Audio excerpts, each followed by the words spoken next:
Você está prestes a descobrir por que uma flor de pétalas brancas e delicadas destruiu um império de 50 bilhões de euros.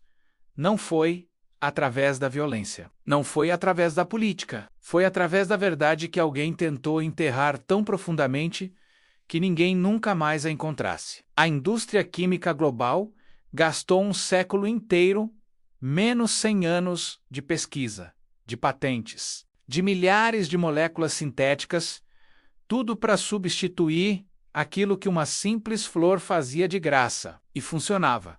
Funcionava tão bem que precisavam destruir a memória dela. Precisavam fazer com que você esquecesse que existiu. Mas a flor não desapareceu, apenas esperou, e agora está voltando. O que você vai descobrir nos próximos minutos mudará para sempre a forma como você pensa sobre o que cresce no seu jardim, sobre o que pulveriza nas suas plantas e sobre quem lucra com o medo que você tem dos insetos. Este é o documentário que eles não queriam que você assistisse. Em 1842, um homem chamado Johann Zacharel viajou das montanhas da Baviera até as aldeias esquecidas do Cáucaso. Ele não era cientista. Era um comerciante procurando ouro em lugares onde ninguém mais olhava. E encontrou algo que o fez parar completamente. Os aldeões estavam polvilhando suas roupas com um pó estranho. Estavam esfregando nos seus corpos, espalhando nas portas das casas. Onde o pó tocava, os insetos morriam. Pulgas, piolos, perceberos, tudo desaparecia em segundos. O pó era feito de flores secas moídas à mão, um método tão antigo que ninguém naquela região sequer considerava extraordinário. Mas Zacharel entendeu algo que eles não... Isso podia ser vendido. Isso podia fazer um império. Em 1855, ele estabeleceu uma fábrica em Viena. Em 1873, estava produzindo 600 toneladas por ano. Suas lojas abriram em Paris, Londres, Nova York, Filadélfia. O pó das montanhas do Cáucaso tinha se tornado uma mercadoria global. Mas o verdadeiro segredo não estava na flor do Cáucaso. O filho de Zacharel, Juan Evangelist, descobriu a verdade em 1880. Havia uma flor ainda mais poderosa, crescendo selvagem ao longo da costa dálmata, na Croácia moderna. Uma margarida branca modesta com folhagem prateada e delicada como samambaia, ninguém a conhecia. Ninguém sabia o que ela podia fazer. Os persas guardavam seu segredo há séculos. Os dálmatas a cultivavam ao lado de seus olivais, sem falar sobre isso. E agora os Zacharel construíram um império sobre ela. Uma fábrica em Viena, com cúpula persa Hardens, mouriscos o luxo oriental de um simples pó de flor moída. A família dominou o mercado por 100 anos. Mas em 1949, algo mudou para sempre. O neto de Zacharel, Gregor, entregou os direitos da família. Naquele mesmo ano, cientistas do Departamento de Agricultura dos Estados Unidos fizeram um anúncio que marcaria o século seguinte. Eles criaram, em laboratório, a primeira molécula sintética capaz de reproduzir aquilo que a flor fazia de forma natural. Aquilo que uma família desenvolveu, a partir de um presente da natureza, agora começava a ser substituído pela indústria química durante os próximos 100 anos. O objetivo seria simples: transformar a natureza em algo que pudesse ser registrado e vendido, registrado, controlado, monetizado. Uma flor não pertence a ninguém, mas uma fórmula artificial pode ter dono. E foi nesse momento que a verdadeira mudança começou. A era da flor chegava ao fim. A era da substância sintética estava apenas começando. E ainda ninguém imaginava o preço que a humanidade pagaria por essa escolha. Um homem chamado Michael Elliott mudou tudo. Era químico na estação experimental de Rothamsted, na Inglaterra. Durante 25 anos, ele e seus colegas modificaram sistematicamente a molécula natural, um grupo funcional de cada vez, procurando por algo que a flor fazia, mas que não se degradasse na luz solar. Em 1967, criou resmetrina.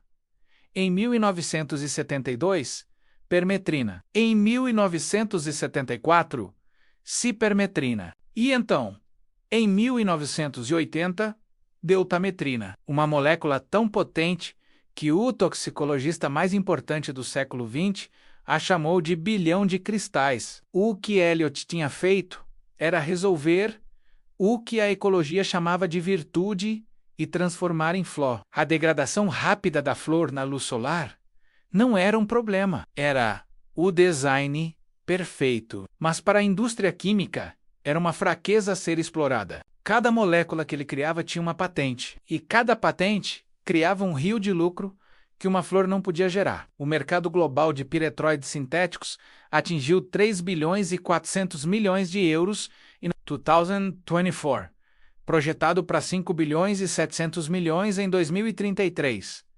A piretrina natural, 350 milhões de euros, menos de 10%. Mais de 1.000 moléculas sintéticas foram desenvolvidas. Menos de uma dúzia de formulações naturais permanecem comercialmente significativas. Mas a persistência que as tornou comercialmente valiosas as tornou ecologicamente catastróficas. A piretrina natural desaparece do solo em 2 a 9 dias. Permetrina persiste 39 dias. Cipermetrina, 60 dias. Bifentrina, a mais duradoura atualmente no mercado, persiste de 97 a 345 dias. Em sedimento frio e anaeróbico, dura 25 a 65 meses. Donald Weston, da Universidade da Califórnia, documentou o que isso significa. Em creeks suburbanos, encontrou que quase todos os sedimentos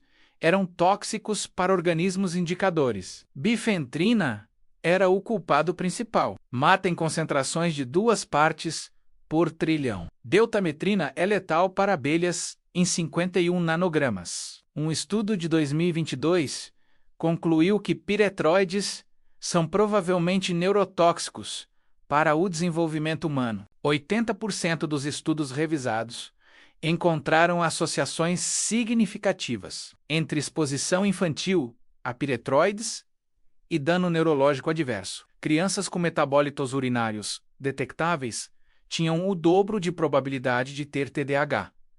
Eles financiaram a pesquisa para patentear o que uma flor dava gratuitamente. Engenharam persistência em moléculas cujo template natural foi projetado para desaparecer. Construíram um mercado de 3 bilhões e 500 milhões de euros em cópias sintéticas, enquanto o mercado de extrato natural murcha. E fizeram tudo isso sabendo exatamente o preço que as crianças pagariam. A flor dálmata ainda cresce selvagem na costa calcária da Croácia. Ainda cresce nas terras altas do Quênia. Ainda cresce em cooperativas de Ruanda. Ainda faz exatamente o que faz há 2.000 anos.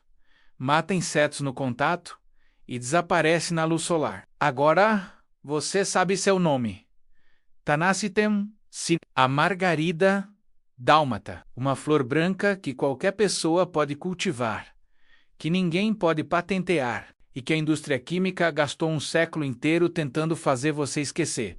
Mas a memória está voltando. Em Elgo Marakwet, no Quênia, um agricultor chamado Gilbert Skipu cultiva piretrina em um único acre e ganha 44.000 shillings quenianos mensalmente apenas daquele acre. Ele diz que a piretrina transformou suas vidas. Gladys MB, outro agricultor queniano, viu sua renda aumentar 8 vezes após trabalhar com a Contegra Biotechnology. Ganhou o suficiente para comprar uma casa e pagar a escola de seus filhos. Em Ruanda, aproximadamente 37.000 agricultores cultivam a flor. Elias Kone Mwandanda recebeu uma vaca em nome de sua mãe de 86 anos, que produz piretrina desde 1974. Ele disse que, por causa da piretrina, todos os meus irmãos estão educados e desfrutam